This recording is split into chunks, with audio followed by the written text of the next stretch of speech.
Акжол ошол жаракат алган күнү мен үйдө болчумун. Үйдө болчумун 19 январь болчу. Эртеси күнү 20 январь күнү өзүнүн жакын достору көтөрүп кирди. Анан кирип мен өзүм футболистмин. Сен билесиң анычы. Могу Акжол алган жаракат бул спорттогу эң оор жаракаттардын бири. Андан көрө лучше бутту сынып кеткен жакшы да. Буттун сынганы жакшы, же колдун сынганы жакшы, сөбөктүн сынганы жакшы да. Бул жанагы связка деп коет. Кыргызчасы кандай экенин билбейм. Акжолдуку разрыв ПКС деп коет. Передний крестообразный связок деп коет. Бул өтө оор травма. Мисалы үчүн муну биздин мамлекеттин азыркы күндөгү медицина жактан жетишкендиктери менен муну дарылай албайсың. Дарылайт эми жасайт, бирок бала мурда калууна келбейт да. Мурда калууна келбейт. Жаракат алды. Bir haftada убакыт өткөн жок. Мен бир сүйүнгөнүм, мамлекетибиздин спортко карап көңүл бурганын дагы бир далили. Ошол кездеги спорт агентствосунун директору Канат Аманкулов деген байке иштеген ал кезде. Ошол киши өзүнүн кабинетине чакырды. Мен мисалы үчүн эң биринчи өчтө баламан кийинки мага дух берип, мындай неме кылганы ошол Канат байке болду. Ошол Канат байкенин алдында мени биздин ушул олимпиадалык спорттун түрлөрү боюнча дирекцияда Жомарт деген бала иштейт. Иштеген азыркы тапта ал балдар иштейт. Ошол бала алып кирди. Алып кирип ошол эле күнү биринчи эле өзүнүн приказы менен Канат Аманкулов 1,5 миллион акча сом бөлүп берди. Операцияга. Анан мага уже андан кийин сунуштар түшө баштады. Бул жерден өзүбүздүн Минздравтан, 4-чү больницадан палатаны ажыратып, биз даярбыз деп туруп, рахмат аларга дагы. Андан кийин Власов өзү телефон кылып Новосибирскке чакырды. Андан кийин Москва Олимпиада чемпиону Роман Власов өзү тренерине телефон кылып, Акжолдун соперниги, Акжолдун салмагында күрөшөт. Бир атаандаштардын бири болчу. Анан мен айтып атпайм мисалы, футбол ойноп жүрүп, бул травманы аябай жакшы билем да. Анан муну мисалы үчүн Россиянын өзүнүн спортсмендери дагы, мисалы үчүн сен жакшы билесиң, Чикватадзе. Ал деп кут ушундай Олимпиада чемпиону ушундай жаракат алган. Ал өзү дагы Россияда жасатпастан Германияда жасаткан да. Майрам агай келди, Мухаммед мына Буковский деген Акжолдун саналаш немеси бар, могу Биксер компаниясынын жетекчиси. Ошол киши каражат бөлүп Новосибирскиде кылдыралы депчи.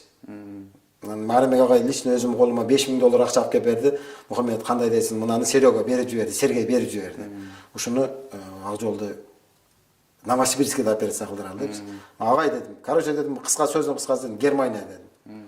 Баланы дедим, ушул Германияда операция кылдыралы, ошол жактан бутка коелу депчи. Анан бул жерде жакшы эжекем бар, ошол Германияда жашайт. Ал эжебиз врач өзү. Анан ал эже ошол Кёльн шаарында жумуш иштейт экен. Биздин бактыбызга ошол Медер деген инебиз Жапалактан болот, Оштун Жапалагынан.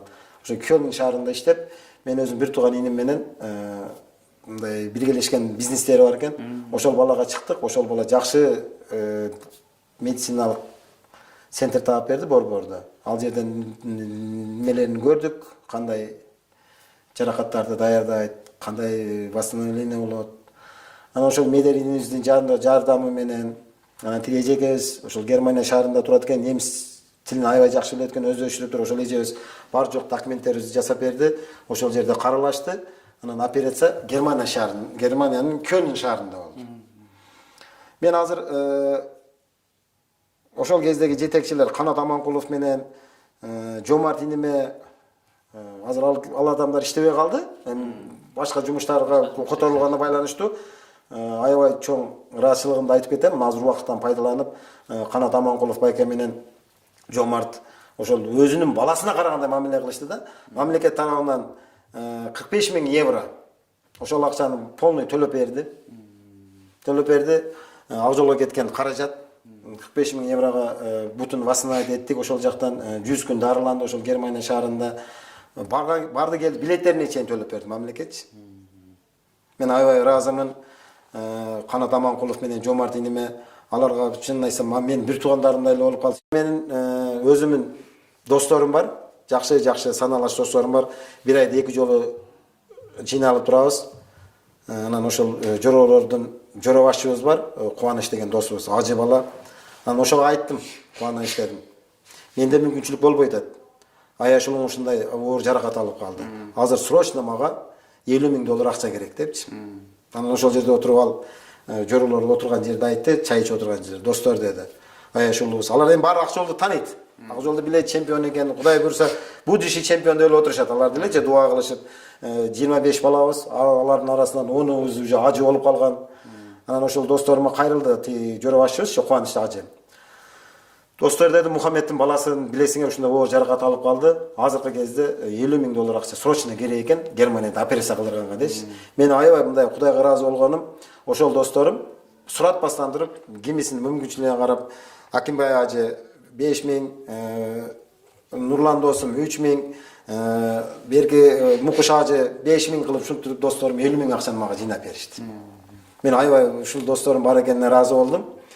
Гүлжигит ажы андан тышкары айтты, досум деди, мо деди, менин жардамым деп $1,000 берди. Жана немеден тышкарычы, жана 50,000ден тышкары. Ушундай досторум бар, сыймыктанам. Акжолдун жакшы айшаталары бар. Мына ушул досторум бар экен, бир туугандарым бар экен. Акжолду ушинтип бутка коюп алдык да. Акжолдун жанында өзүмдүн бир тууган иним, жалгыз эле иним бар. Менин ошол жыгылсам жөлөгөм, турсам турагым, Шарабидин деп. Ошол иним аябай көп жардам берет. Ошол иним 100 күн жанында болду.